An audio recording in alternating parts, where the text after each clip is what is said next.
friends, di ako maingay dahil nandun ang kapatid ko. Pakita ko sa inyo dahil ipaprank natin siya sa let's go. Nakakita niyo ba yun? Nandun siya. Dapat di tayo makalata guys, stop ko muna. So let's go.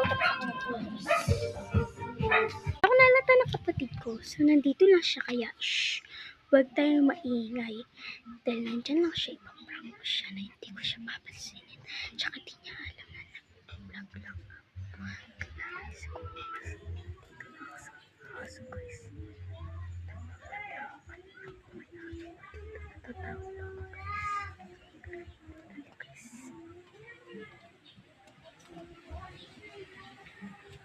Hindi ako gumagalaw kanina pa. May aso dito guys. Ako ulit guys sa pwesto ko.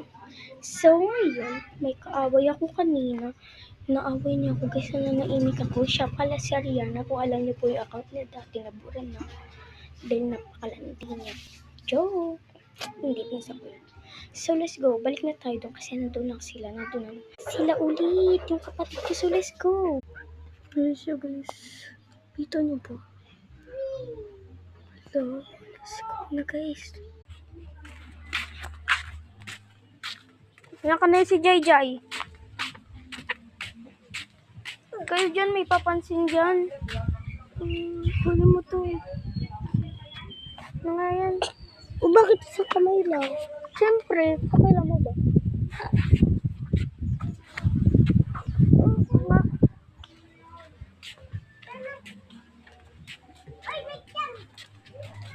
Sumusunod.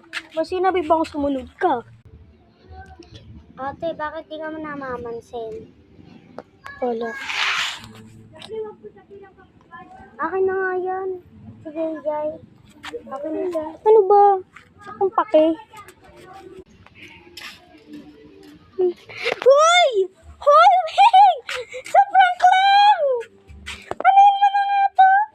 Sa prank lang guys. Na-prank siya. So, di ko napapakita yung tsura. Joke lang. So, nanupay na yun. Okay, sa prank siya.